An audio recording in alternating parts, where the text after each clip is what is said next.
Let's record this. Yes. Nah, jadi dalam dalam program promosi kesehatan ataupun yang khususnya kita ingat secara pengertiannya adalah bertujuan untuk memampukan masyarakat, community untuk bisa mencapai derajat kesehatan yang tertinggi. Nah, dalam setiap program selalu ada yang namanya theory of change. Nah, apa itu theory of change? Seperti yang salah satu contohnya terlihat di sini. Nah, apa itu theory of change? Theory of change itulah menunjukkan sebenarnya perubahan apa, tahapan perubahan apa, atau perubahan apa saja yang secara teoritis ingin dicapai oleh sebuah program. Karena program kesehatan masyarakat, termasuk program intervensi perubahan perilaku untuk kesehatan, sebenarnya tujuannya pasti satu, adalah change, perubahan. Yang pasti perubahan yang menuju ke arah lebih baik, yang tadinya perilaku tidak sehat menjadi sehat. Atau kenapa perlu perilaku sehat yang tadinya status kesehatan rendah menjadi tinggi. Jadi setiap kita berbicara program, setiap kita berbicara intervensi, it's all about aiming for a change, bertujuan untuk mewujudkan yang namanya perubahan. Nah, tapi kemudian yang di dalam teori of change ini menunjukkan sebenarnya perubahan-perubahan apa aja yang ingin dicapai gitu. Perubahan itu kan ada yang langsung perubahan dalam jangka panjang, ada perubahan dalam jangka pendek gitu.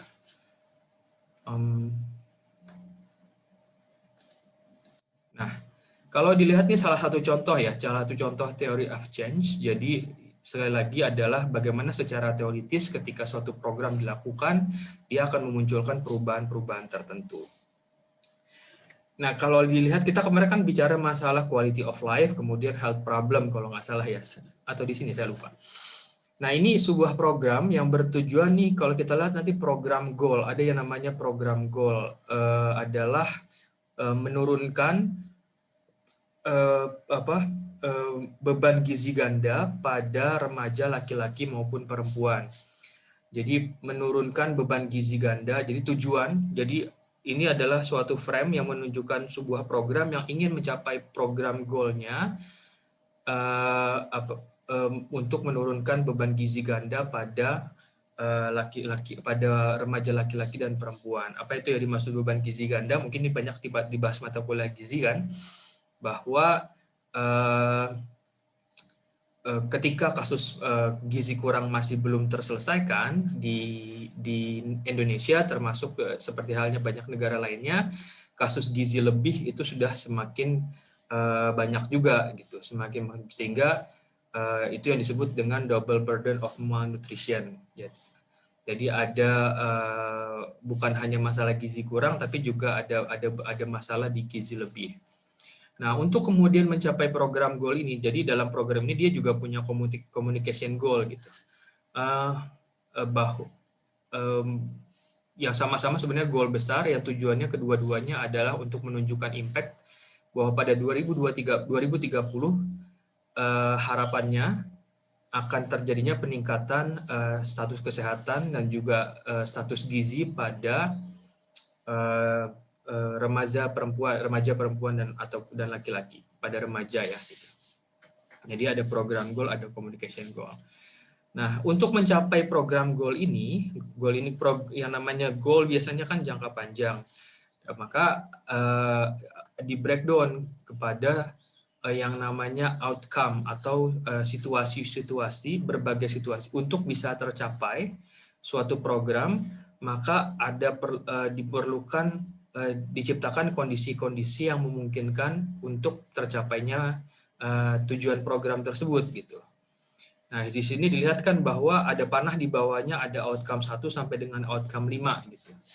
Kalau kalian ingat socio-ecological model, ini dia sepertinya menggunakan pendekatan socio-ecological model yang membuat target outcome, target perubahan. Nah, ini outcome ini adalah sebenarnya target perubahan atau dampak.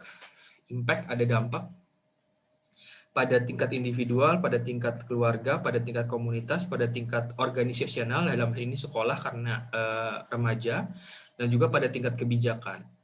Nah, bahwa untuk bisa tercapai tujuan program adanya penurunan beban gizi ganda pada remaja laki-laki pada remaja, maka satu syarat yang bisa memungkinkan ini tercapai adalah remaja bisa melakukan bisa menerapkan pola makan yang sehat dan juga pola aktivitas fisik pola aktivitas fisik yang sehat. Jadi ini tentang bahwa pada level individu, ketika kita bahwa setiap remaja harus bisa menerapkan pola makan yang sehat dan juga aktivitas fisik yang mencukupi. Nah, kemudian kalau di tingkat keluarga, orang tua bisa mendorong, jadi ini dari sisi orang tua mendorong untuk remaja bisa menerapkan tadi gitu. Jadi karena remaja kan dia hidup sebagian besar bersama orang tuanya, ataupun pengasuhnya, misalnya yang orang tuanya tidak ada sama paman bibi ataupun juga sama kakek nenek misalnya atau yang lainnya, berarti ada di level keluarga yang mendorong dalam bentuk memotivasi ataupun memfasilitasi ini kan berarti bisa juga ya memastikan kecukupan makan yang terbutuhi, kemudian ada pengawasan, ada pemberian motivasi dan lain-lain. Pada level komunitas bahwa ada influential support, jadi ada upaya-upaya dukungan gitu ya di level community. Ini bisa dalam bentuk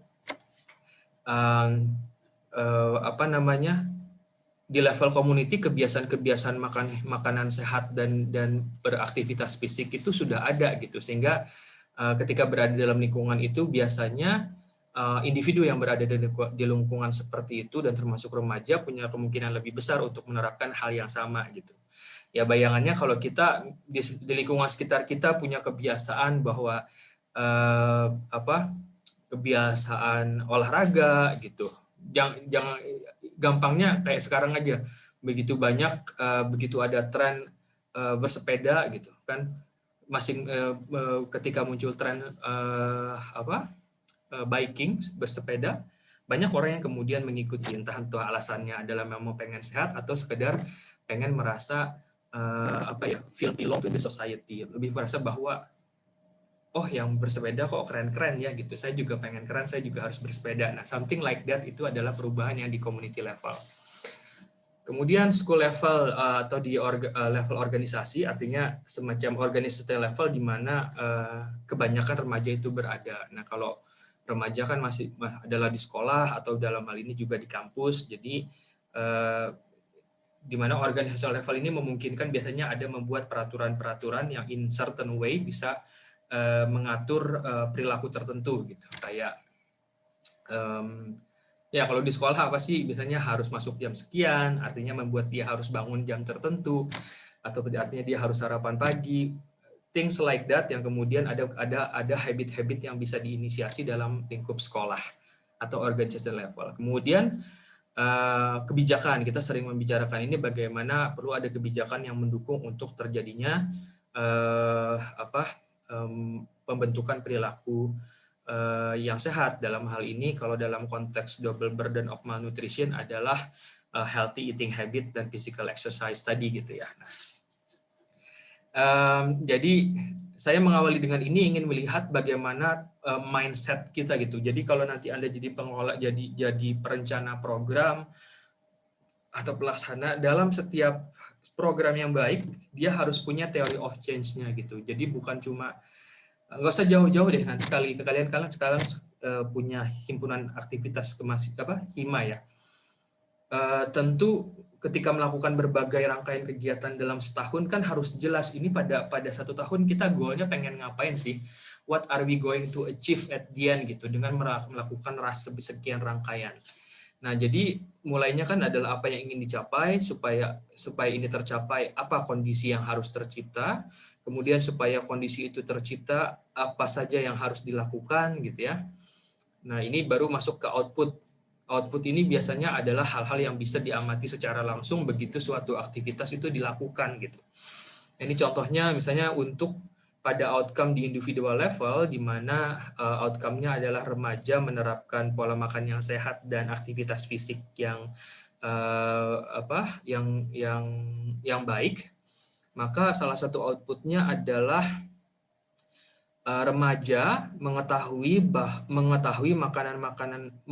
jenis-jenis makanan yang perlu dikonsumsi untuk meningkatkan status gizi mereka gitu. Nah, ini dia bicara tentang bahwa ya untuk bisa dia menerapkan harus tahu dong makanannya apa aja gitu. Kemudian dia juga harus paham kenapa penting untuk makan makanan yang demikian. Kemudian dia harus termotivasi.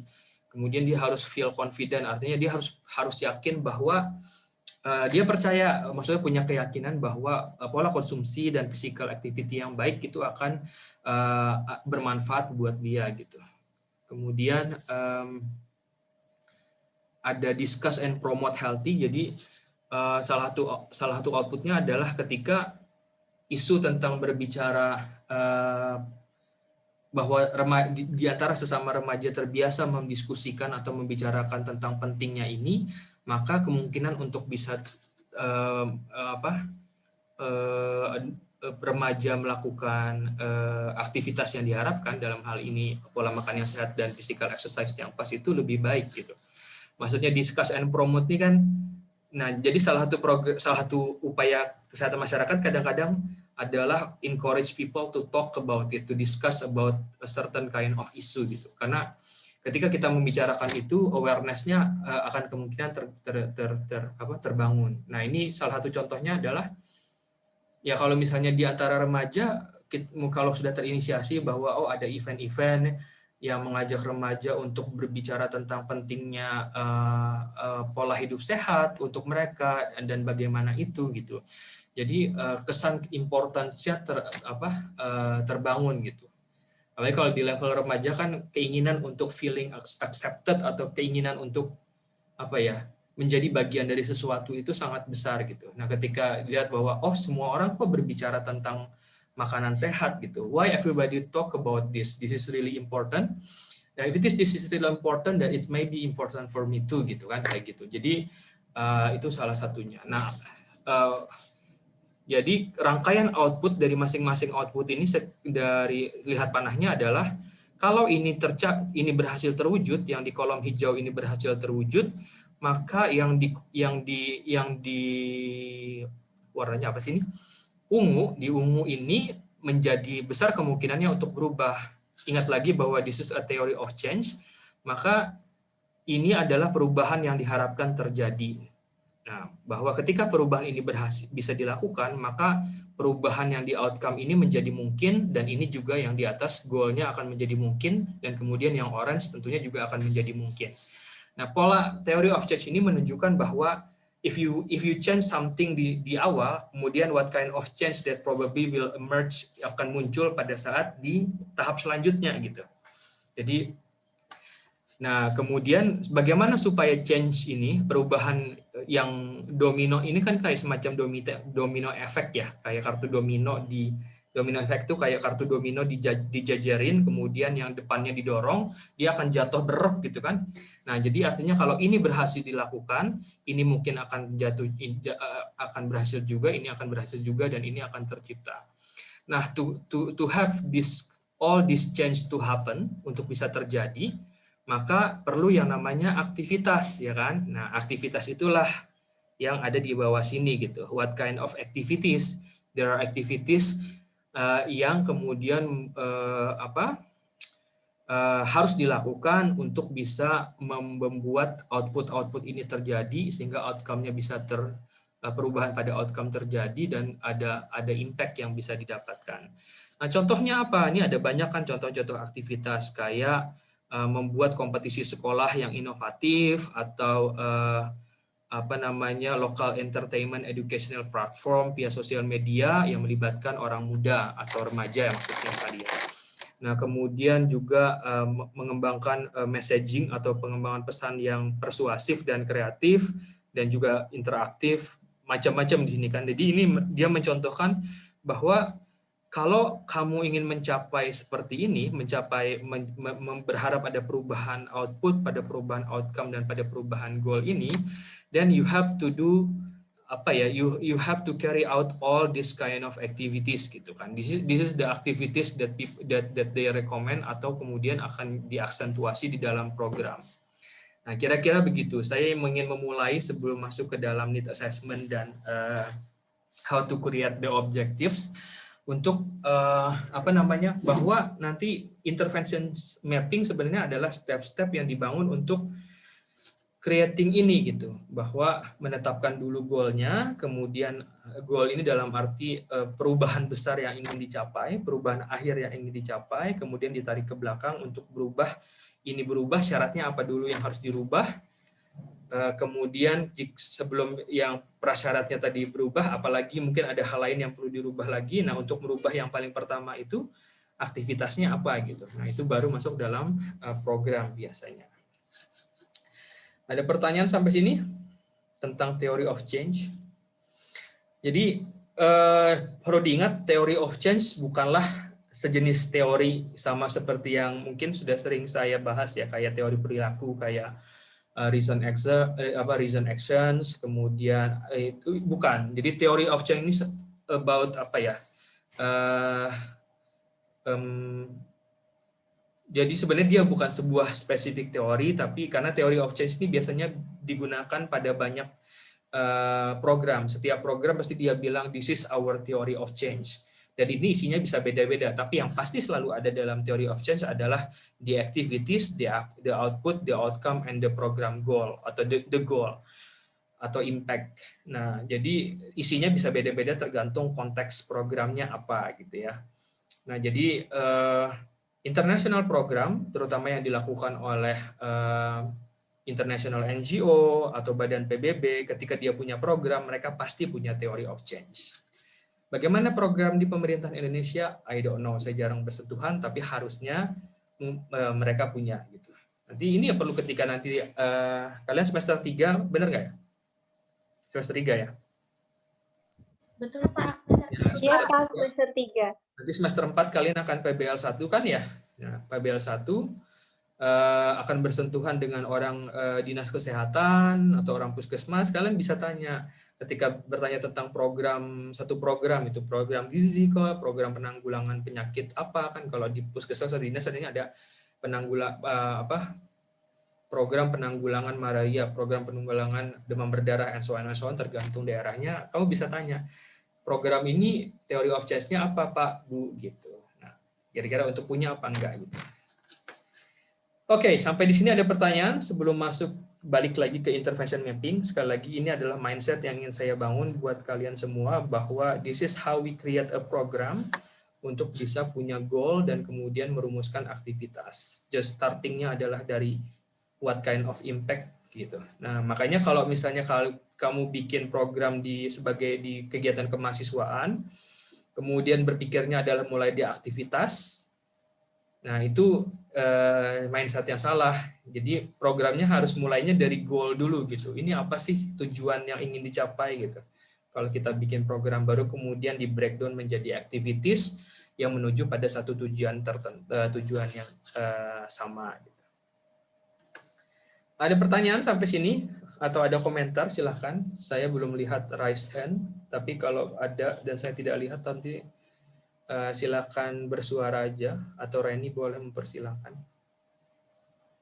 Ada pertanyaan sampai sini tentang the theory of change? Belum ada Pak. Oke. Kalau belum ada saya masuk ke dalam. Izin masuk Pak. Yes. Weta tadi angkat tangan. Silakan ya. Weta. Ya. Weta. Ya, Weta gimana Weta? Pak, terima kasih Pak atas kesempatannya. Perkenalkan nama saya Weta Soprani Susanto dari PSM Angkatan 2019. Saya ingin bertanya Pak, untuk di teori of change sendiri itu berarti bisa dibuat kayak kebijakan gitu ya Pak? Karena kan ini sifatnya untuk mengubah. Nggak kedengar apa? Bisa apa tadi? Bisa dibuat kebijakan juga ya Pak, kayak misalnya kita mengadvokasi kayak gitu Pak ke pemerintah, gitu sih Pak. Itu Pak yang ingin saya tanyakan. Ya, terima kasih Weta. Pertanyaan, apakah saya ulang pertanyaannya ya? Saya nangkap benar apa enggak? Apakah dengan teori of change kita bisa menjadikan dasar sebagai kebijakan? Gitu benar pertanyaannya? Iya Pak, begitu Pak. Jawabannya iya, tapi bukan teorinya gitu ya, bukan teorinya, tapi justru bahwa di dalam theory of change itu kita akan memasukkan apakah perubahan pada level policy atau level kebijakan itu perlu kita lakukan gitu, atau sehingga perlu ada aktivitas yang terkait hal tersebut. Nah, contoh kebetulan di sini pada theory of change yang pada program Gizi ini kan di outcome yang kelima ada nih dia menempatkan policy level ya, yang artinya kebijakan. Nah, di sini bahwa sejak awal di dalam teori of change dia udah mengakomodir bahwa untuk tercapai tujuan ini, tercapainya perubahan status gizi dan status kesehatan remaja, harus ada sesuatu yang berubah dalam kebijakan gitu, dan itu dia akomodir dalam teori of change-nya. Nah, sehingga begitu ada masuk dalam teori of change, si pelaksana program nanti atau si pengembang program tahu bahwa harus ada aktivitas-aktivitas yang berkaitan dengan upaya perubahan kebijakan gitu ya. Jadi itu intinya, bahwa theory of change bukan buat kita sodorkan untuk advokasi, enggak, tapi ini buat si pelaksana program bahwa this is what you want to do. Dan salah satunya adalah yang berkaitan dengan perubahan kebijakan. Nah, kita ingat perubahan kebijakan biasanya dilakukan dengan apa? Kalau di Promkes kan ada komponen advokasi namanya. Salah satu strategi Promkes kan adalah advokasi kepada si penguasa ini. Di sini kan tergantung levelnya ya. Bisa di level negara, bisa di level provinsi, kabupaten, atau bahkan di level organizational level gitu. Tergantung seberapa luas policy yang kita pengen ubah, tapi di situ menunjukkan bahwa, nah, kalau pelaksana program itu melihat teori of change ini, dia akan tahu bahwa ada harus yang dilakukan terkait kebijakan nih, apa sih aktivitas yang cocok ya, nanti dilihat yang ke bawah supaya kebijakannya mendukung apa yang harus dilakukan kepada siapa gitu. Nah, jadi kira-kira begitu. Bisa dipahami, Weta? Alhamdulillah Pak, sudah paham. Terima kasih banyak Pak. Jadi sekali lagi, pada teori of change lah nanti kita bisa menentukan aktivitas apa terkait dari masing-masing komponen yang harus kita lakukan. Dan apakah harus selalu seperti ini, Pak? Gitu. Harus ada individual, family level, community level? Enggak, gitu. Tapi yang pasti dia ada outcome dan output. Individual level dan family level sampai policy level ini adalah pendekatan yang dibuat oleh si program desainernya, gitu. Bahwa dia sepertinya menggunakan framework dari socio-ecological model, kan, gitu. Kalau framework yang digunakan lain lagi, gitu, bahwa pada konteks yang dia lakukan adalah mungkin melihat pada tidak sampai ke policy level, ya nggak apa-apa juga gitu. Nah, asal jelas bahwa make sense nggak untuk mencapai program goal gitu. Tapi in general, apapun yang kita lakukan, kalau ini diterapkan pada berbagai konteks, sebenarnya tepat ya, tinggal mungkin yang school levelnya aja sebenarnya diganti jadi organizational level gitu. Kalau school ini kan dia sangat kontekstual pada remaja. Oke, ada lagi tentang theory of change? Kalau belum, saya masuk ke which one is it? Ini. Nah, kembali ke intervention mapping. Saya nggak sempat bikin PowerPoint sendiri. Jadi saya bikin PowerPoint, saya pakai menggunakan PowerPoint-nya dosen saya pada saat lagi saya masih kuliah ya. Waktu itu dapat materi tentang intervention mapping. Nah ini dari kebutuhan menuju tujuan. Jadi from needs to objective. Objective aka goals. Nah tadi kan saya lihat di theory of change kan, apapun yang dilakukan di bawah harus ada tujuan. There is a certain goal, there are certain goals that the program want to achieve gitu. Nah, sekarang artinya adalah ketika kita mau creating a program, termasuk program promosi kesehatan, yang penting adalah menemukan objektifnya dulu kan gitu. Kita bisa melakukan kita basically ketika kita punya resources, kita punya sumber daya, kita bisa melakukan apa saja kan, asal ada duitnya, asal ada orang yang melakukan. Ibaratnya kan kalau gitu ya. Selama 5M-nya ada man, money, material, methods, satunya lagi apa ya? Lupa. Selama ada itu, aktivitas apapun bisa dilaksanakan, tergantung skalanya ya. Jadi the problem is, buat apa aktivitas ini dilaksanakan?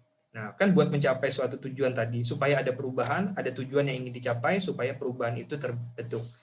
Nah, sekarang pertanyaannya besarnya adalah bagaimana menentukan tujuannya. Nah, itu yang pengen dibantu di step 1 dan step 2 dari intervention mapping. Ini kemarin sudah kita bahas banyak bahwa, ya ini fenomena lah, bahwa kalau kita bicara kesehatan kan ada banyak fenomena yang berkaitan juga dengan health behavior, mulai dari masalah obesity, mental health, kaitannya dengan penggunaan chemical substance itu apa sih? Kayak narkoba, nafsa gitu. Kemudian yang berkaitan dengan seksualitas atau perilaku seksual, kemudian berkaitan dengan lifestyle seperti ini gitu ya. Ada banyak sekali yang kemudian bisa kita perubah yang sebagai orang kesehatan, sebagai perencana program kesehatan, sebagai public health persons, we know that this is our jobs to create changes, untuk membuat perubahan-perubahan. Pertanyaannya sekarang, what kind of changes and how, ya kan gitu. Nah, intervention mapping membantu itu.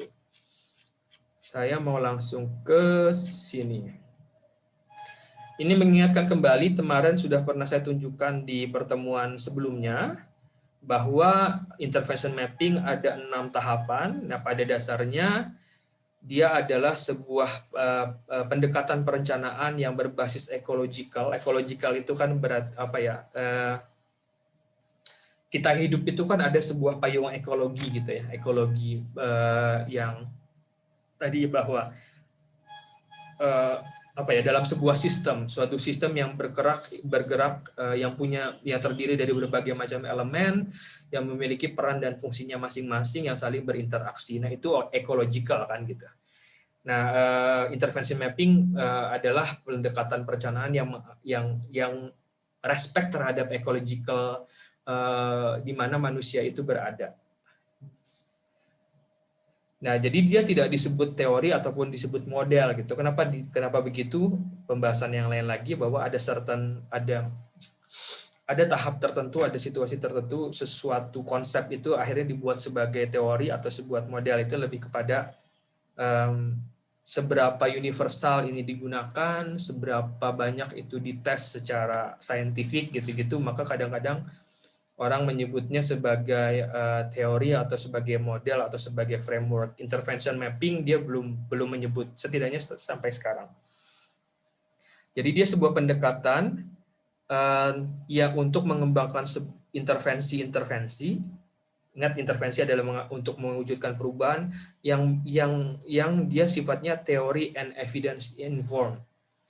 Nah, teori and evidence informed artinya dia melandaskan pengembangan intervensinya berbasis teori dan juga evidence atau bukti-bukti. Bukti-bukti ini berhasil kajian gitu atau data gitu. Jadi bukan hanya sekedar we want to do this, tapi jelas bahwa why we want to do this, because the data say this, mengatakan ini, atau theoretically harusnya kalau kami melakukan ini maka ini perubahan yang terjadi. Adalah itu intervention mapping. Iteratif ini dia bertahap dan mungkin ada tahapannya, makanya ada step 1, 2, 3. Iteratif itu dia bertahap tapi sangat dia sangat cermat gitu, bahwa step ini dulu selesai, baru kita lanjut ke berikutnya, kita punya cukup informasi untuk lanjut ke berikutnya, baru kemudian kita lanjut. Itu namanya iteratif. Atau kadang-kadang bahkan bisa jadi berulang gitu. Ketika ternyata step 1 belum cukup, kita sampai di satu step, kemudian kita harus balik lagi mundur karena kita merasa ada something missing di stepnya sebelumnya, itu yang disebut dengan iteratif. Jadi dia sangat punya tahapan tertentu dan dilakukan secara cermat. Kumulatif artinya apa yang kita invest di tahapan yang pertama itu akan berdampak pada tahapan berikutnya. Sehingga di sini sebut catatan bahwa kehati-hatian itu perlu, kehati-hatiannya dalam arti yaitu di kecermatan, ketelitian, pertimbangan-pertimbangan yang matang harus dilakukan di setiap tahapannya gitu sebelum lanjut ke tahap berikutnya. Kalau mau tahu lebih jauh, ada websitenya Intervention Mapping. Ini dulu dia pakai .nl karena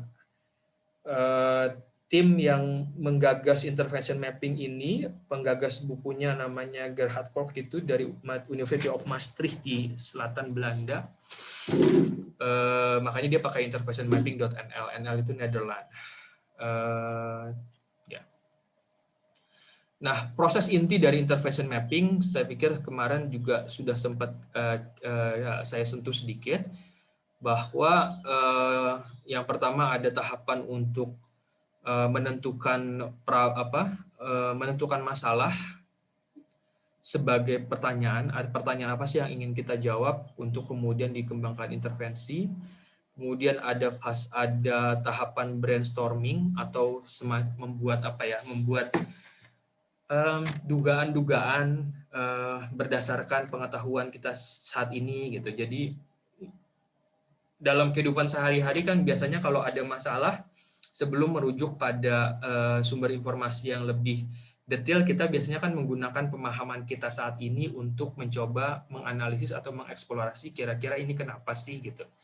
Nah, itu maksudnya brainstorming atau free associating using prior knowledge, pengetahuan yang pernah didapatkan sebelumnya dari berbagai sumber, dari pendidikan, dari pengalaman, and everything. Jadi kadang-kadang kalau dalam pertanyaan kan kita masalahnya kita taruh tengah nih, kita bikin apa? Kalau yang di BBM itu kan bikin problem tree gitu ya, digambar. Ini kira-kira kaitannya karena apa gitu. Tanpa baca kemana-mana, tanpa merefer ke siapa-siapa, kita pakai semacam common sense. Common sense itu logika berpikir sederhana, yang logika berpikir itu sederhana kita selalu dibentuk oleh prior knowledge. Itu biar dilempar dulu, mungkin sebabnya ini kali ya, mungkin karena pendidikan orang tuanya rendah, kayak tadi yang masalah program gizi kali, atau mungkin belum ada peraturan yang jelas di sekolah tentang masalah kantin gitu dan lain sebagainya. Jadi it's a brainstorming, berdiskusi berdasarkan pengetahuan yang ada atau common sense. Baru kemudian search literature for empirical evidence. Begitu kemudian setelah sudah brainstorming, coba dipetakan berdasarkan pengetahuan awal, baru kemudian mencoba mencari referensi untuk mengecek apakah hasil brainstorming kita dikonfirmasi atau dikuatkan oleh literatur-literatur yang ada ataupun hasil-hasil kajian yang relevan terkait masalah ini. Nah, dalam hal masalah gizi misalnya, gizi remaja tadi, setelah kemudian kita bikin semacam kerangka sederhana berdasarkan pengetahuan awal, kemudian dicek nih ke buku-buku teori tentang gizi remaja gitu, atau kemudian studi-studi terkait, jurnal-jurnal terbaru, kira-kira apa gitu. Baru kemudian karena termasuk juga diantaranya adalah melihat teori yang kira-kira relevan untuk menjelaskan fenomena tersebut gitu. Kemudian melakukan kajian, new research, penelitian baru atau kajian-kajian yang belum bisa untuk menjawab pertanyaan yang tidak bisa terjawab dengan baik itu brainstorming, baik itu literatur ataupun teori gitu. Kayaknya kita belum firm, belum yakin, sehingga perlu ada semacam kajian lebih lanjut, sehingga kita bikin kajian itu baru kemudian mendapatkan summary atau answer dari untuk mendapat yang pada akhirnya adalah mengembangkan jawaban final. Biasanya inilah yang kemudian dari hasil tadi brainstorming, aktivitas dari tahapan aktivitas brainstorming, search literatur, melihat ke teori, kemudian mungkin conduct new research ini didapatkan jawaban final answer-nya yang artinya adalah oh iya kita harus melakukan ini. Nah itu core proses dari intervention mapping. Oke, masuk pada need assessment. Itu adalah step pertama betul dari intervention mapping. Sebenarnya need assessment ini, nah itu salah satu aktivitasnya adalah menjawab ini nih ketika kita belum tahu, karena kan setiap problem kesehatan itu sangat kontekstual biasanya. Kontekstual itu adalah spesifik pada tempat tertentu, tempat itu bisa atau pada populasi tertentu yang mungkin perlu pengkajian lebih jauh yang kita belum, meskipun ada contoh-contoh di negara lain atau di daerah lain, tapi kita belum sepenuhnya yakin apakah solusi atau intervensi yang ditawarkan itu akan cocok gitu dengan area atau populasi di mana kita akan targetkan, sehingga yang new research ini bisa juga berbentuk yang namanya need assessment atau penilaian kebutuhan. Penilaian bahasa Indonesia apa sih? Kadang orang lebih suka pakai bahasa Inggrisnya ya, assessment kebutuhan gitu. Jadi kalau di bahasa Inggris sebenarnya kalau intinya sih mengkaji sebenarnya apa sih yang dibutuhkan, yang perlu dilakukan. Gitu. Nah dalam need assessment ingin menjawab pertanyaan tentang apa prioritasnya, gitu. Apa prioritas yang perlu kita buat. Prioritas ini kenapa perlu dibuat? Karena biasanya keinginan atau tujuan ideal itu ada istilah ceiling is the limit gitu, bahwa sky is the limit gitu. Artinya nggak ada batasnya kan kalau bicara keinginan atau tujuan ideal. Tapi the problem adalah sumber daya untuk itu terbatas gitu. Artinya kita tidak bisa melakukan semua hal yang kita inginkan atau yang ideally dilakukan setidaknya pada saat yang bersamaan, because we have a limited resources, either sumber daya sumber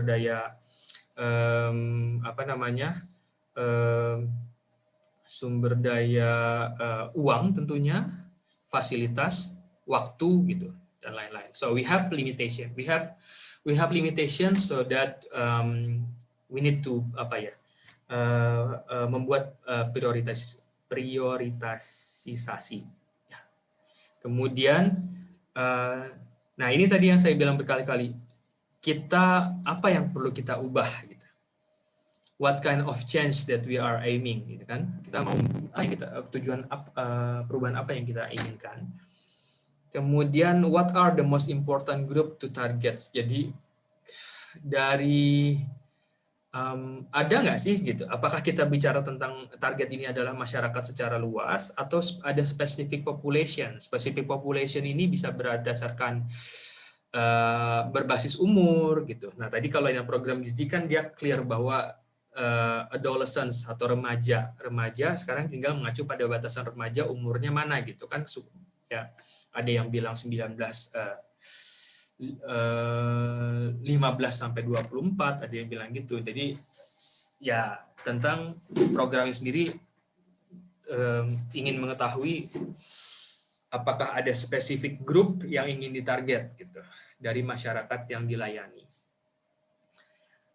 Ya tadi bisa berbasis umur, mungkin bisa berbasis jenis kelamin pada konteks permasalahan tertentu, misalnya masalah KB kan kadang-kadang untuk meningkatkan partisipasi pria gitu, maka the most important target grupnya adalah lelaki usia subur, atau kemudian pada program KIA maka spesifik grupnya adalah ibu hamil atau remaja usia subur perempuan usia subur misalnya. Nah things like that. Nah itu yang pengen dijawab dari need assessment kan. Prioritasnya apa, perubahan apa yang ingin dicapai, kemudian pada siapa perubahan itu yang ingin kita lakukan. Need assessment juga ingin melihat kita perlu berkolaborasi untuk mewujudkan perubahan. Kita perlu siapa saja yang perlu terlibat gitu. Siapa pemangku kepentingannya atau yang diistilah dengan stakeholders. Selain siapa sih pihak terkait gitu. Ingat kalau bicara public health itu adalah selalu multisektor. Jadi bukan cuma masalah orang kesehatan kan. Nah, Makanya nanti kalau kalian PBL, kalian ketika masuk ke masyarakat, kalian tahu bahwa kalau untuk berkontribusi terhadap kesehatan masyarakat, key sektor yang kalian datangin belum tentu bukan cuma, ya pasti dinas kesehatan dan unit pelaksananya, which is puskesmas dan lain-lain. Tapi juga pahami bahwa mungkin kalian juga perlu ke dinas pendidikan, tanya-tanya ke dinas pendidikan atau ke Bapeda gitu, atau bahkan ke kantor pemerintahan gitu, untuk karena itu pasti ada kaitannya.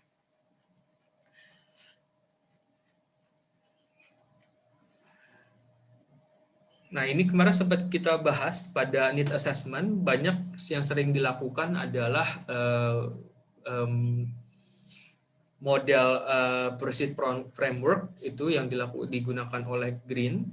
PRECIST ini kan kepanjangannya predisposing, enabling, and reinforcing untuk diagnosis educational dan organizational. Jadi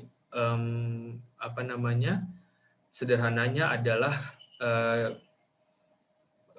fokus pada permasalahan kesehatan yang mempengaruhi kualitas kehidupan, kualitas kehidupan individu atau masyarakat, kemudian mengeksplor apa yang menyebabkan masalah kesehatan ini dari sisi lingkungan, baik fisik ataupun lingkungan sosial, kemudian apakah ada faktor perilaku, dan ketika faktor perilaku, apa yang menyebabkan, ada faktor-faktor determinan nggak, ada penyebab nggak yang menyebabkan behavioral factor itu terjadi gitu ya.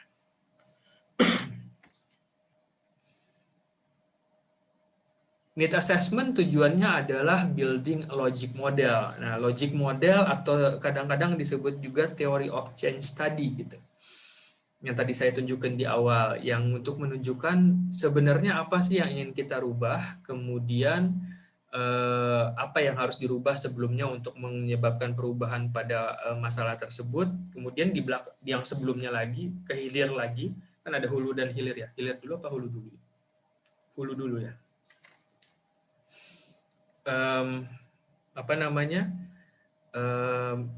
Kalau bicara apa akar dari akar, kemudian yang paling akarnya apa gitu. Jadi sebab segala sesuatu kan selalu ada sebabnya dulu, pendahulunya dulu apa gitu. Sehingga itu nanti yang membuat theory of change atau a logic model. Nah, ini tadi Q atau ketika kita melakukan assessment, maka yang dilakukan adalah ingin menjawab apa masalah kesehatan yang terjadi, yang mempengaruhi kualitas kehidupan tadi, kemudian siapa populasi prioritasnya, ada tidak gitu kan, spesifik grup yang menjadi fokus, kemudian seberapa besar sih, nah ini kalau kita berbicara ukuran epidemiologi kan, seberapa besar masalahnya gitu. Kalau masalah kesehatan, nah kita bicara masalah insiden, prevalence, penyebarannya bagaimana. Nah itu kalian juga pasti belajar konsep cara berpikir epidemiologi yang sekarang lagi sangat populer pada saat pandemi. Is there a community gitu? Is there a community ini ya ketika bicara populasi kan terdiri dari berbagai komunitas. Nah, apakah ada komunitas-komunitas tertentu yang menjadi fokus ya gitu. Kemudian where can the group be reached sebagai program? Bagaimana kemudian bisa mentarget atau menemukan kelompok ini gitu untuk bisa supaya programnya bisa menjangkau mereka gitu, bisa menjangkau target grupnya agar terjadi perubahan tadi. Use an epidemiological principle untuk measure statistiknya. Ada banyak ya, mungkin kalian di tahap sekarang lebih banyak belajar masalah yang basic kan ya tentang insiden prevalence. Nah, tapi kalau dalam ukuran epidemiologi yang lebih advance ada banyak tuh kayak attributable risk. Saya aja udah lupa karena fokus saya bukan di epidemiologi, tapi ada ukuran-ukuran asosiasi yang lebih rigid gitu untuk melihat suatu suatu problem kesehatan, terutama penyakit, itu pola persebarannya bagaimana, dan kemudian pola persebaran itu bisa, ketika kita mempelajari pola persebaran tersebut, bisa memunculkan dugaan-dugaan masalah hubungan kausalitasnya gitu lah. Ini sebabnya karena apa sih gitu. Apakah lebih banyak terjadi pada kelompok tertentu? Nah, kelompok tertentu ini kekhasannya apa gitu. Nah, itu epidemiologi kan biasa dia sangat punya hitungan-hitungan yang kemudian membantu untuk membuat dugaan atau hipotesis bahwa mungkin ini yang harus dilakukan karena pola epidemiologinya tuh kayak gini gitu. Nah, ini biasanya again tadi bahwa intervention mapping mengacu pada data. Nah, jadi ketika melakukan need assessment nggak jauh-jauh harus lihat tren-tren data yang tersedia pada sumber yang terpercaya untuk mengetahui fenomenanya bagaimana sih, seberapa besar. Nah, ini kan dia tentang masalah gizi lebih ya, overweight gitu. Misalnya pada data-data ini pada kelompok mana sih yang overweight gitu, sejak kapan ini terjadi. Kadang kalau data tren kan bisa mengetahui ini lonjakan itu terjadinya mulai sejak kapan sih gitu. Nah, pada ketika kelihatan ada suatu lonjakan pada periode tertentu, mungkin ada dugaan apa yang terjadi di tahun tersebut sehingga ada lonjakan gitu. Apakah dikenalkannya suatu produk kaitannya dengan overweight ya. Tiba-tiba dikenalkannya suatu produk makanan tertentu yang sebenarnya tidak sehat tapi somehow membuat semakin banyak orang suka dan kemudian direplikasi oleh berbagai banyak perusahaan dengan perusahaan makanan lainnya yang serupa, ditiru karena sangat marketable, akhirnya membuat menjadi pola makan masyarakatnya menjadi berubah gitu. Nah, itu orang epidemiolog kan berpikirnya begitu gitu. Dia sangat melihat momentum perubahannya di situ berdasarkan data. Nah, kemudian baru membuat logic model tadi sebagai cikal bakalnya theory of change ya gitu. Salah satunya seperti ini gitu, bahwa fenomena adalah gizi lebih atau gizi lebih, overweight itu gizi lebih ya menuju ke arah obesitas. Yang dilihat dari berbagai analisis ada faktor lingkungan yang berkaitan. Dari data-data yang ada menunjukkan bahwa ada kaitannya dengan ketersediaan fasilitas kesehatan, ketersediaan makanan-makanan jajanan di rumah ataupun sekolah, kemudian juga peer pressure-nya pengaruh dari pertemanan, pergaulan. Peer itu kan rekan sebaya, tapi sebaya bukan berarti hanya selalu satu umur ya, tapi maksudnya adalah yang berada di yang share similar karakteristik, jadi punya karakteristik kesamaan tertentu, baik misalnya tinggal di lingkungan yang sama atau bekerja dengan tipe pekerjaan yang sama, semacam itu. Kemudian ada faktor-faktor perilaku, physical activity. Di sini dilihat data bahwa MVPA ini adalah kalau tidak salah minimum average, rata-rata minimum kepatuhan terhadap rata-rata minimum physical activity. Ini dari datanya bahwa ini misalnya 10 tahun yang lalu yang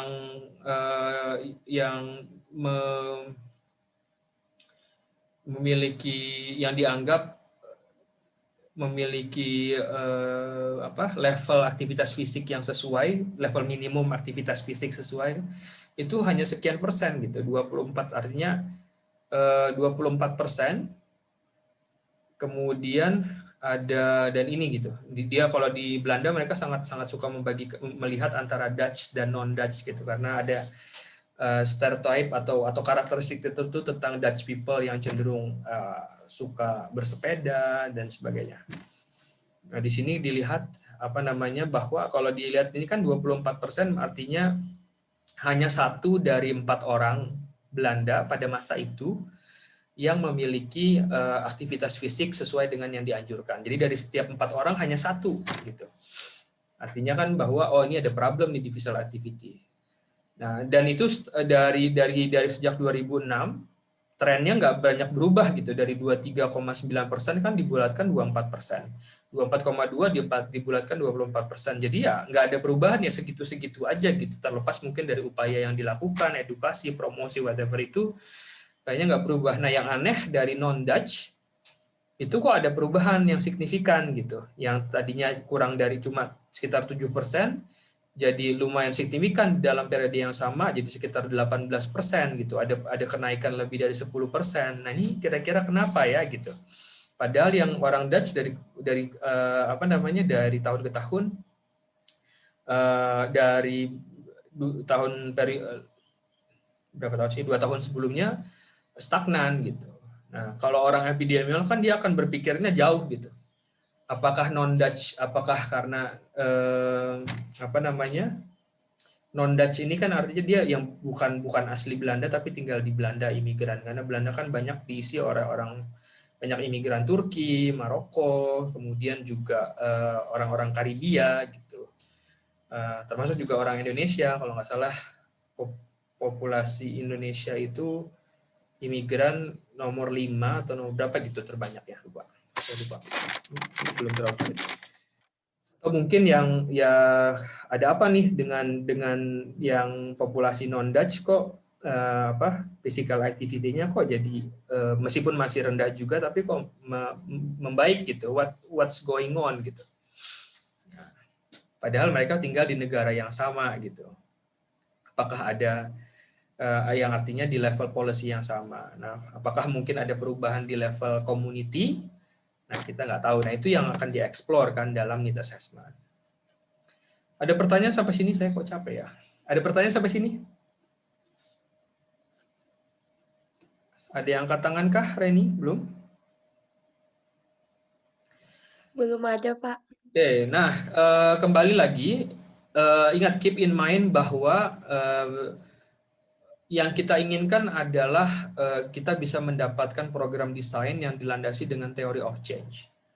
Nah, dan itu mulai dengan dibuat sebuah logic model, problemnya apa, kira-kira apa yang mempengaruhi, sampai mulai dari level community sampai dengan level personal. Nah, ini mulai ada nih bahwa masalahnya adalah overweight, ada trend overweight. Orang-orang cenderung mulai angka-angka orang yang memiliki berat badan, individu yang memiliki berat badan, proporsi orang yang memiliki berat badan dari yang seharusnya, trennya meningkat gitu. Ini kira-kira gara-gara apa gitu. Setelah dilakukan kajian need assessment, secara lingkungan diketahui bahwa karena secara teoritis kan status gizi ada hubungannya dengan masalah aktivitas fisik ya gitu, dengan pembakaran kalori. Ternyata di lingkungannya tuh tidak ada, bahwa sepertinya ada kaitan dengan ketersediaan fasilitas kesehatan yang ada di lingkungan. Mungkin dia melihat ada kajian bahwa komunitas yang di lingkungannya memiliki fasilitas fasilitas olahraga yang bisa digunakan umum, cenderung proporsi overweight-nya lebih rendah daripada yang mereka tidak punya itu gitu. Nah, mungkin ada, sehingga muncul kesimpulan ini. Kemudian ada kebiasaan ketersediaan snack di rumah ataupun sekolah yang mungkin ada hubungannya dengan pilihan makanan yang tersedia di minimarket sekitar gitu. Nah, ini kalau contoh misalnya kayak kita nih. Sekarang, dulu zaman belum ada eranya Indomaret dan Alfamart gitu. Mungkin pola pembelian, pola konsumsi makanan snack gitu, kira-kira ada perubahan nggak yang mungkin akan berkaitan dengan masalah kesehatan, salah satunya overweight gitu. Dulu zaman saya kan warung-warung kecil itu paling ya warung-warung terbatas dengan pilihan jajanan juga nggak banyak. Sekarang kan sudah jauh berbeda. Nah, mungkin itu ada tren yang mempengaruhi itu. Peer pressure yaitu pola yang dilakukan oleh orang yang share similar karakteristik mempengaruhi itu. Perilaku, physical activities, diet ini maksudnya adalah pola makan, sedentary behavior, pola aktivitas yang cenderung cenderung diam karena semakin banyak orang yang bekerja di depan komputer seharian, orang seperti saya salah satunya, tiba-tiba nggak sadar bahwa udah 10 jam di depan komputer gitu. Seharian, mulai dari Zoom meeting ini sampai Zoom ngajar, Zoom meeting dan sebagainya, kayak gitu-gitu kan. Nah, kira-kira kemudian ini ketika diselami lagi, kira-kira ada personal determinan yang mempengaruhi itu nggak sih gitu. Kita lihat, kita mengacu pada teori ataupun evidence, kira-kira ada faktor sikap kah, atau ada faktor persepsi, ada faktor subjective norms, ada faktor intention. Nah, ini kan dari teori ini konstruk teori of planned behavior biasanya. Nah, ini disinilah dimana ketika membedah perilaku, teori-teori perilaku bisa mengeksplor kira-kira penyebabnya apa sih gitu kalau menurut perilaku. Nah, ini kan ada konstruk-konstruk yang dibantu oleh kalau nggak salah ini teori of planned behavior, teori yang menjelaskan bahwa perilaku itu terbentuk sebenarnya ada fase terencanaan, makanya dia ada konstruk intention atau niat gitu, dia niatnya mau ngapain sih gitu, sehingga kemudian perilakunya seperti itu. Nah, ini berasal dari teori, tergantung kalau teorinya yang digunakan beda, bisa beda lagi gitu. Misalnya pakai social learning teori, SLT, social learning atau social cognitive teori, ada yang mungkin pakai reason action. Kalau reason action biasanya dia nggak ada intentionnya gitu. Udah pernah dapat membahas contoh-contoh teori-teori perilaku nggak sih di dasar Promkes? Pernah ya? Bukan saya yang ngasih sih. Nah, kemudian dari teori, ini kan dapat dari teori, dapat personal determinant, kemudian dikonfirm berdasarkan data-data yang ada gitu, baik data sekunder ataupun kemudian new analysis ini data-data yang mungkin didapatkan baru untuk menjawab. Tadi kan disebutkan ada pertanyaan yang belum bisa dijawab, baik dari teori maupun dari hasil-hasil kajian yang sudah ada sebelumnya.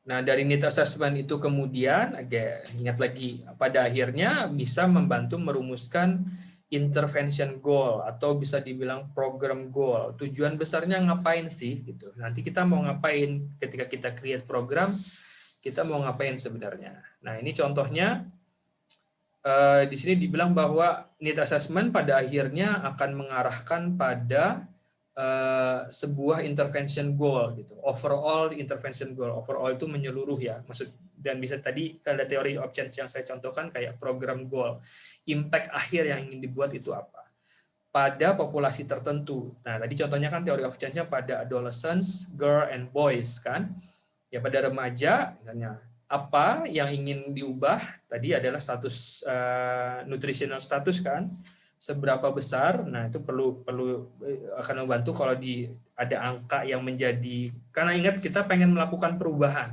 Tadi bilang kan kalau yang di teori of change they want to reduce double burden of malnutrition.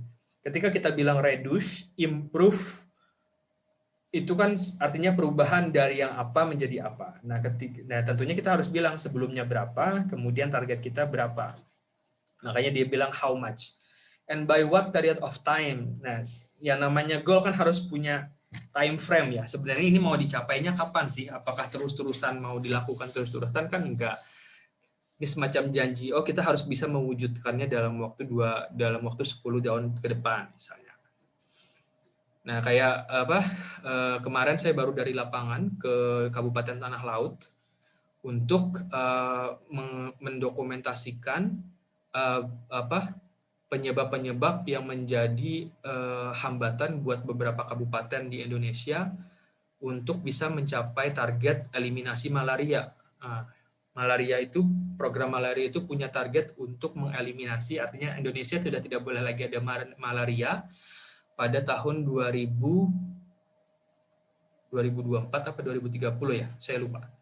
Tapi ternyata sudah ada banyak kabupaten kota di Indonesia yang sudah masuk status eliminasi malaria, artinya dia udah nggak punya kasus indigenous, kasus asli. Nah, tapi ada beberapa kabupaten yang masih membandel gitu kasusnya. Nah, salah satunya kalau di Tanah Laut kemarin salah satunya. Nah, saya menggali itu gitu. Nah, itu masuk dalam need assessment. Jadi nggak ketemu sebenarnya problemnya apa. Nah, sehingga kemudian dibuat intervention goal tadi, bahwa ini contohnya nih, dalam 5 tahun ke depan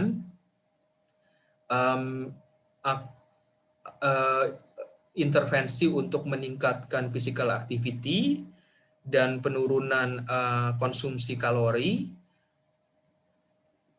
maka targetnya adalah persentase remaja, khususnya yang dia bukan, di sini dia lebih spesifik ya, yang non-Western background. Jadi yang punya background bukan dari orang Barat, bukan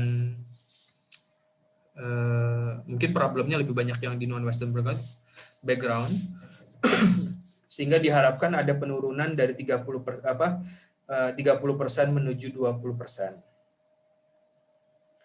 Nah, ini artinya adalah bahwa dari need assessment, dari datanya mereka, bahwa 30% pada saat ini di baseline-nya angka overweight pada adolescents dengan non-Western background itu adalah 30%. Nah, dengan segala intervensi yang ingin dilakukan, fokusnya terutama pada meningkatkan physical activity dan mereduksi konsumsi total kalori, harapannya ada penurunan 10% dalam 5 tahun ke depan. Nah, jadi intervention goal-nya seperti ini, spesifik, bahwa dalam 5 tahun ada penurunan 10% proporsi remaja yang memiliki dengan status overweight, khususnya mereka yang memiliki background non-Western. Non-Western ini berarti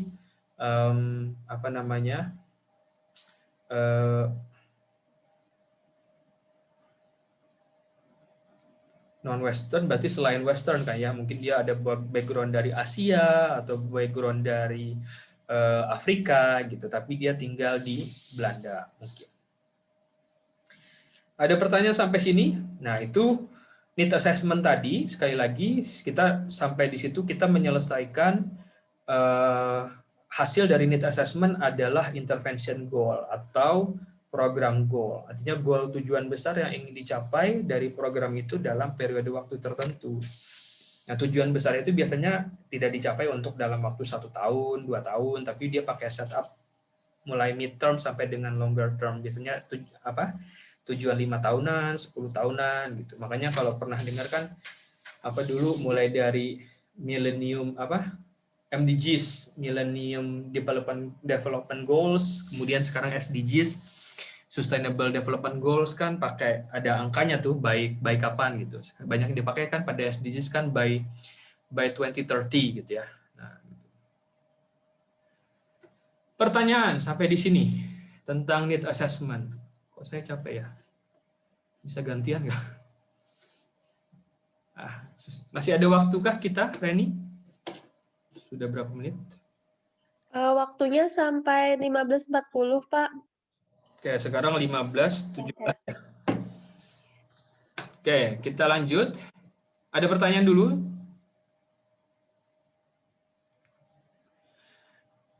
Belum ada yang angkat tangan kah? Belum ada, Pak. Oke, kita lanjut ke step 2. Nah, ini disebutkan adalah matrices of goals and determinants. Step 2, atau ini matrik dari tujuan dan determinan. Setelah tadi hasil dari assessment kita mendapatkan tujuan besarnya mau ngapain, apa sih yang ingin dicapai, perubahan besar apa yang ingin dicapai dalam 5 tahun atau 10 tahun, sekarang kita perlu membreakdown-nya dalam tujuan-tujuan yang lebih kecil yang kemudian bisa dirumuskan dalam kegiatan-kegiatan. Ya, tadi kan makanya teori of change ada problem goal, ada outcome, ada output. Nah, itu maksudnya. Nah, akan dibuat matriks. Caranya gimana gitu. Jadi untuk membuat itu step 2 ini tujuannya membuat matriks yang disebut dengan matrik change objective. Jadi matrik yang memetakan tujuan-tujuan perubahan. Nah, tahapannya adalah yang pertama perlu menentukan perubahan apa yang ingin diharapkan terjadi baik di level behavior ataupun environment. kemudian tentukan performance objektif. Nanti ada yang namanya apa sih performance objektif. Kemudian tentukan determinan dari performance objektifnya, sehingga kemudian bisa didapatkan yang namanya change objektif. Dibuat matrik, dan kalau diperlukan differentiate the population. Artinya apakah ini pada spesifik populasi tertentu, kayak siapa melakukan apa. Jadi konsep 5W1H itu meskipun tidak selalu lengkap, selalu ini apa yang mau dilakukan pada siapa dan kapan gitu. Sebenarnya itu selalu jelas gitu.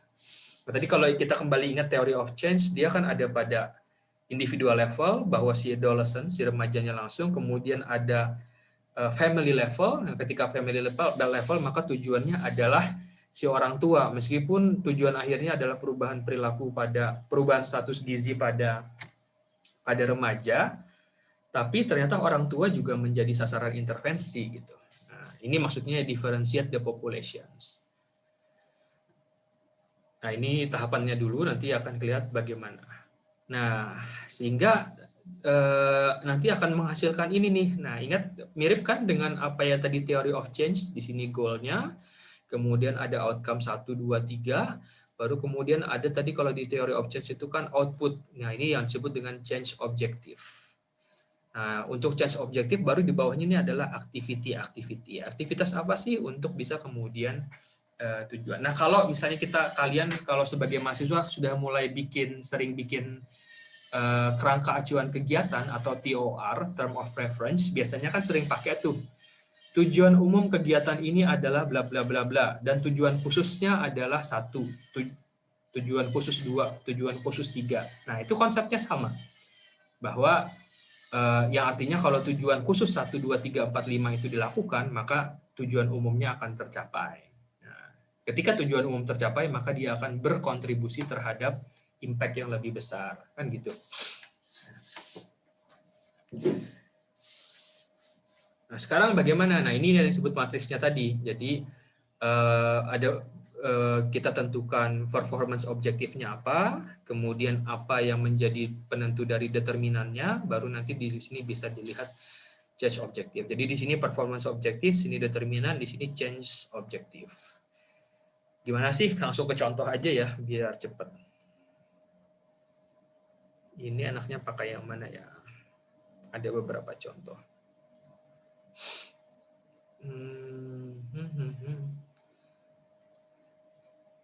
Ini pakai behavior dulu. Contoh ini kalau yang health related behavior, perilaku yang berkaitan dengan masalah kesehatan. Ini contoh penyalahgunaan alkohol. Yang ada di bawah sini contohnya atau apa ya? Ini misalnya pada contoh-contoh ini ya. Penyalahgunaan alkohol. Lanjut aja. Oke.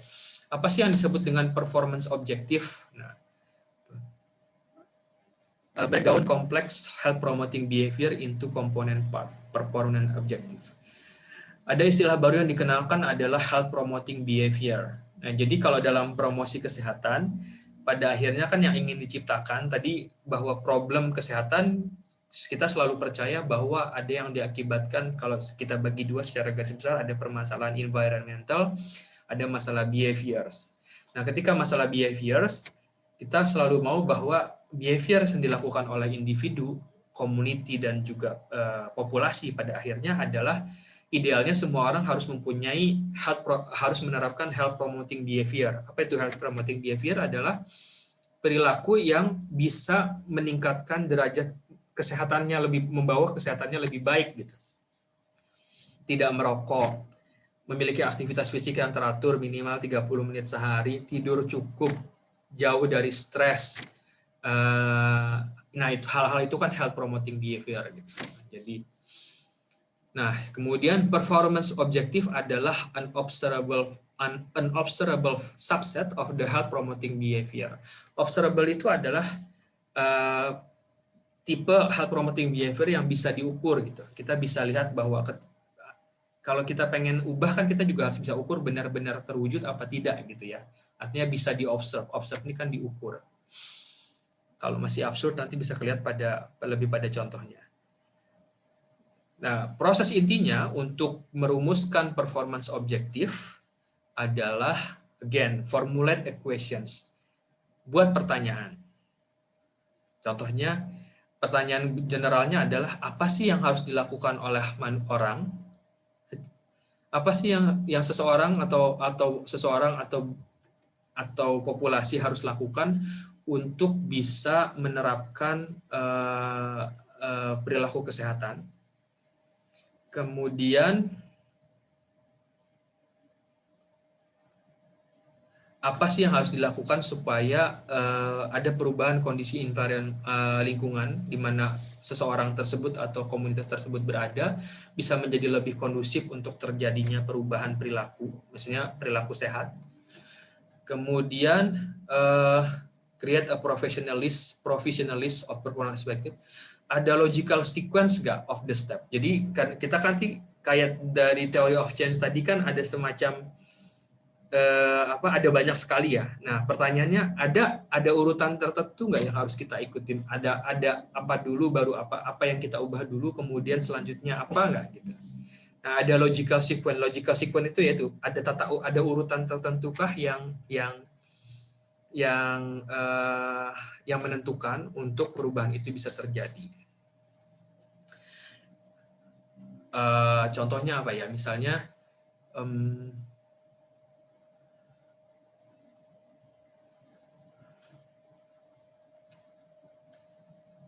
kalau intervensi ke mana? Kaitannya dengan pola hidup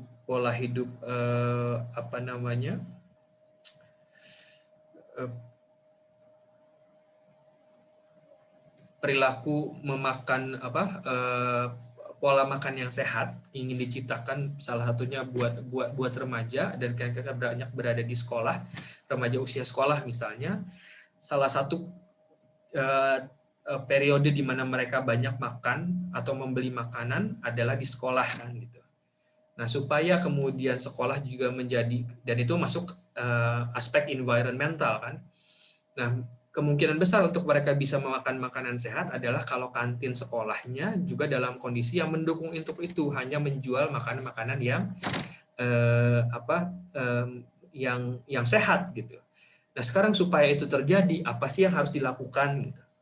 Oh, mungkin apakah pedagangnya diedukasi atau perlu ada regulasi dari kepala sekolah yang bahwa pedagang di sini hanya boleh menjual makanan-makanan tertentu, tidak boleh jual gorengan, tidak boleh menjual minuman berwarna misalnya, things like that. Nah, artinya sekuennya ada dulu untuk supaya kita tahu bahwa makanan yang dijual di sekolah halus sehat. Nah, supaya itu terjadi, apa yang harus dilakukan? Oh, advokasi kepada kepala sekolah. Dorong kepala sekolah bikin policy. Setelah kepala sekolah bikin policy, bagaimana sosialisasi kepada si para penjual. Setelah sosialisasi, kemudian perlu ada monitoring bahwa ini orang penjual-penjualnya comply, patuh apa tidak kepada peraturan tersebut. Nah, kalau tidak, tindakannya seperti apa? That's a sequence, logical sequence of steps, urutan-urutannya. Baru kemudian sekali lagi ini identifying performance objektif. Nah, mengidentifikasi performance objektif yang ingin dinyatakan, dirumuskan, itu kembali lagi bisa mengacu pada hasil empirical evidence, hasil-hasil studi sebelumnya, pengalaman atau pengamatan, ataupun juga menggunakan mengacu pada teori-teori perubahan perilaku. Nah, caranya gimana sih? Nanti kita lihat.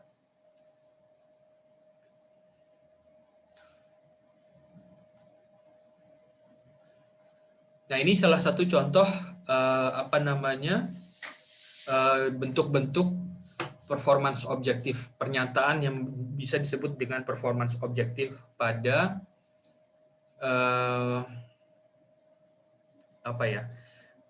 tujuannya adalah untuk menghindari serangan asma. Contoh performance objektifnya adalah, ini kan tidak pengen ada young people yang mengalami serangan asma mungkin. Nah, tujuan performance objektif contohnya adalah setelah program intervensi dilakukan, setelah kegiatan-kegiatan di dalam rangkaian kegiatan dalam intervensi kesehatan yang dilakukan, itu tujuannya adalah orang muda, remaja, ataupun orang tua mereka itu harus bisa mempunyai keputusan atau tekad untuk mereka ingin menurunkan gejala asma gitu. Kemudian bahwa setiap orang tua itu mempunyai kemauan atau bisa memiliki peak flow meter. Ini kan mungkin saya kurang paham, kayak semacam alat pemantau untuk yang bisa memberikan peringatan bahwa akan ada serangan asma. Jadi sebelum terlalu simptom asmanya muncul, kalau ada indikator di dalam peak flow meter itu bisa segera dilakukan tindakan, misalnya dikasih inhaler atau dibawa ke ruangan terbuka atau dan lain sebagainya. Nah, jadi salah satunya tujuan akhirnya adalah supaya tidak terjadi menghindarkan adanya serangan asma pada remaja gitu, pada orang muda. Maka untuk terjadi ada beberapa objektif yang harus dilakukan. Jadi bahwa misalnya remaja punya kemauan untuk menghindari potensi gejala, mau untuk membeli atau membawa peak flow meter tadi, mau bisa untuk melakukan monitor menggunakan flow meternya gitu. Bisa mengidentifikasi kalau potensi-potensi munculnya gejala gitu, atau kemudian juga bisa melakukan implement solutions, maksudnya adalah bisa melakukan pertolongan sederhana ketika diperlukan, atau tindakan-tindakan yang harusnya dilakukan ketika ada potensi serangan, misalnya mampu untuk mengidentifikasi dan menghindari potensi-potensi yang men-trigger munculnya serangan asma itu apa. Kemudian kalau terjadi kira-kira atau obat apa yang harus selalu dibawa atau dikonsumsi. Dan kemudian juga tahu bagaimana cara menghubungin professional help kalau terjadi situasi-situasi yang akut. Gitu. Nah, ini performance objektif. Jadi ini adalah objektif-objektif yang ketika ini dilakukan maka ini akan tercapai, avoiding asthma attack-nya akan tercapai. Saya pengen langsung ke contoh aja. Nah, ada nggak sih contoh yang lebih bawah itu? Ini sekarang jam berapa? Masih 10 menit lagi. Ini tentang teori. Nah, ini matriks. Nah, pada akhirnya yang ketika kita membuat matriks untuk membuat performance objektif dan change objektif yang nanti mengarahkan ke aktivitas, itu matriksnya seperti ini gitu. Ini adalah performance objektifnya, kemudian ini adalah determinannya, dan ini nanti persilangan antara ini akan menentukan tujuan perubahan yang ingin dicapai. Change objektif itu kan perubahan-perubahan apa sih gitu. Nah, ini contoh pada kasus ini decide to avoid drunk driving. Sepertinya tujuan besarnya adalah menghindari bahaya-bahaya yang muncul atau kejadian berbahaya yang muncul akibat konsumsi alkohol berlebihan gitu ya.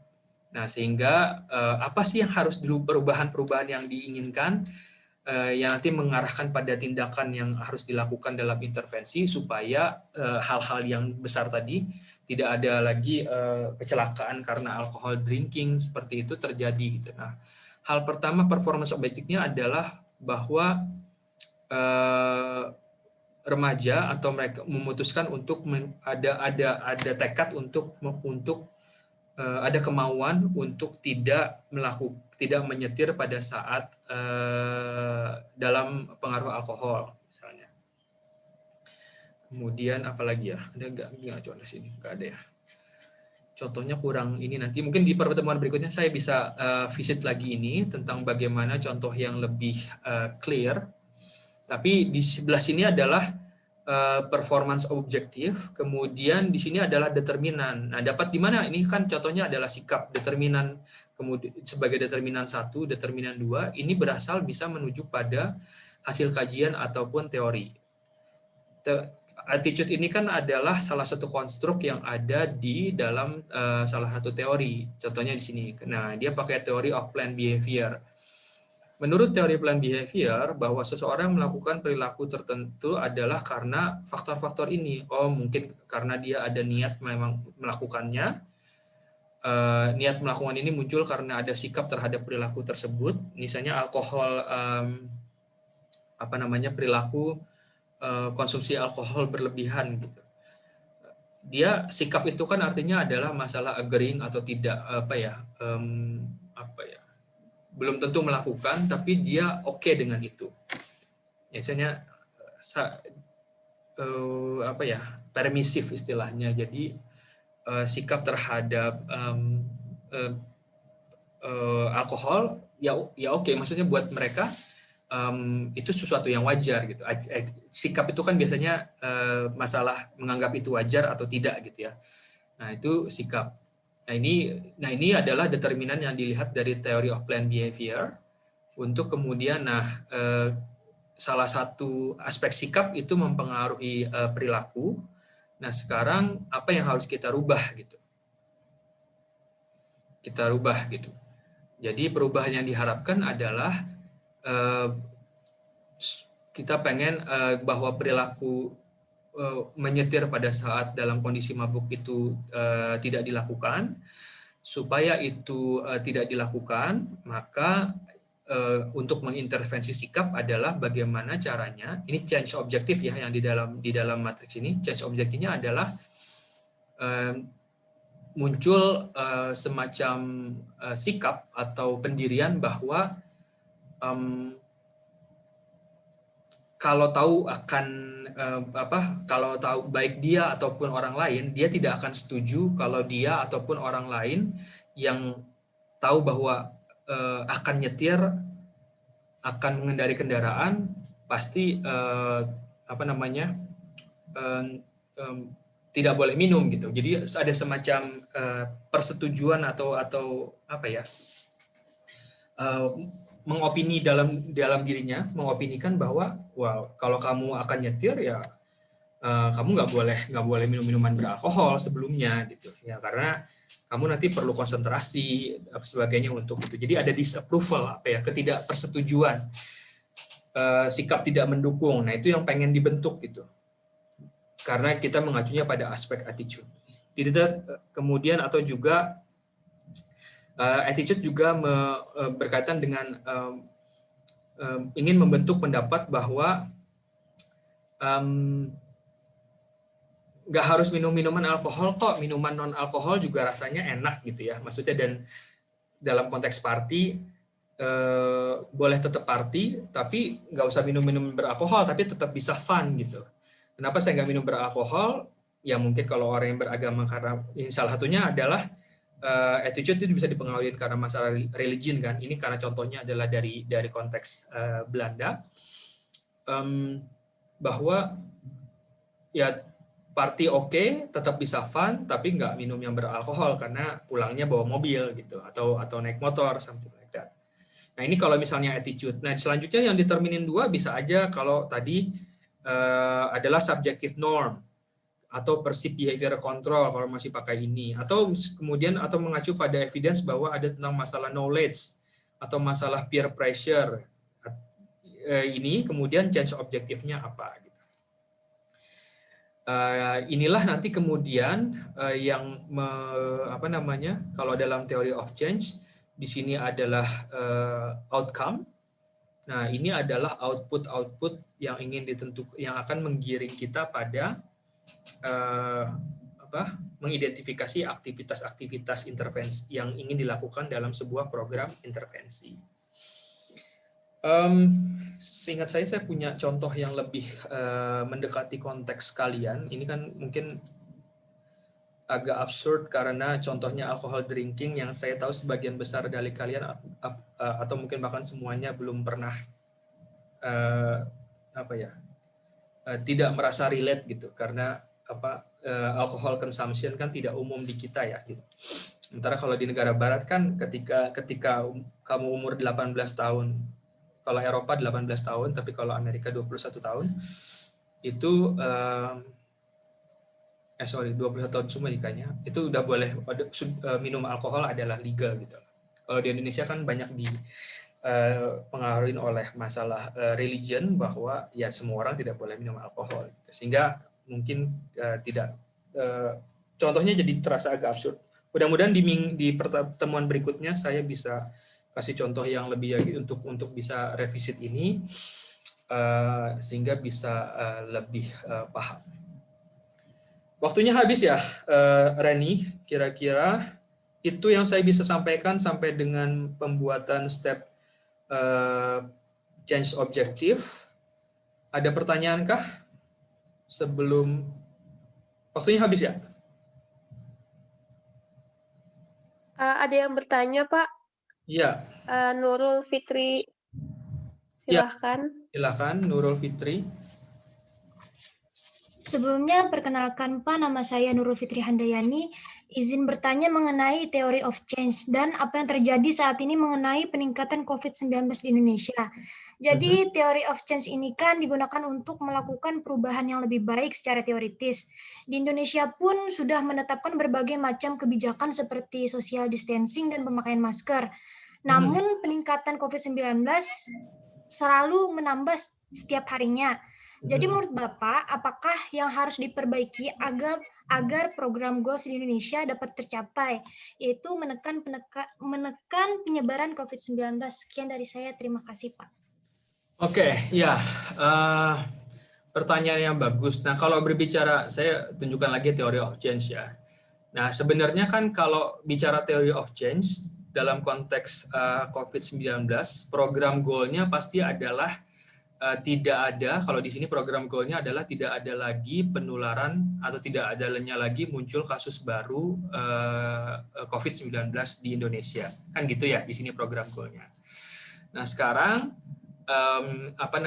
supaya tidak ada kasus baru lagi, apa saja yang harus dilakukan, apa saja yang situasi yang perlu diciptakan supaya kasus baru itu tidak muncul lagi. Nah, di level individu apa, di level keluarga apa, kalau mau pakai yang sosial ekologikal, kemudian di level kebijakan apa. Nah, PR-nya adalah ya itu yang harus dieksplor gitu. Sebenarnya sekarang sudah banyak kan saya nggak tahu dari webinar ke webinar sudah banyak ahli-ahli menyarankan bahwa pada individual level apa yang harus dilakukan, bahwa ini misalnya masyarakat mempraktekkan protokol kesehatan, ya kan, patuh pada protokol kesehatan.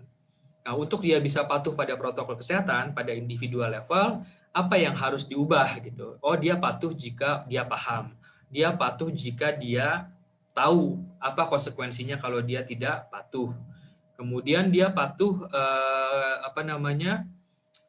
apalagi gitu. Nah, untuk kemudian yang di individual level.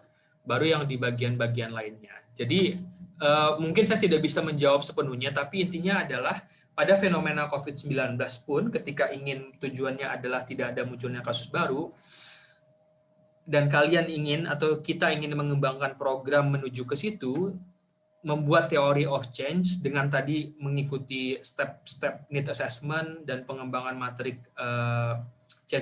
performance objektif dan change objektif tadi akan bisa membantu membuat theory of change yang mengarahkan aktivitasnya harus apa saja yang dilakukan. Nah, kembali lagi bagaimana supaya itu berhasil? Theory of change adalah sebuah planning design ya, sebuah planning design. Ini kan semuanya planning design. Nah, kembali lagi yang secara teoritis kalau dieksekusi dengan baik maka akan berimpact terhadap tercapainya program goal. Tapi kemudian kenapa sih theory of change sudah ada, tapi kemudian kok impact-nya tidak tercapai? Nah, ada masalah lagi, satu adalah di level implementasi atau eksekusi, yang itu sangat tergantung pada kualitas dari intervensi programnya. Bagaimana para pelaksana itu bisa mengimplementasikannya dengan baik. Nah, ketika kita bicara theory of change adalah di fase planning. logikanya apa yang ingin kita capai, apa yang harus kita lakukan. Gitu ya. Semoga cukup menjawab, saya kira. Ada lagi? Baik Pak, terima kasih sebelumnya. Ya.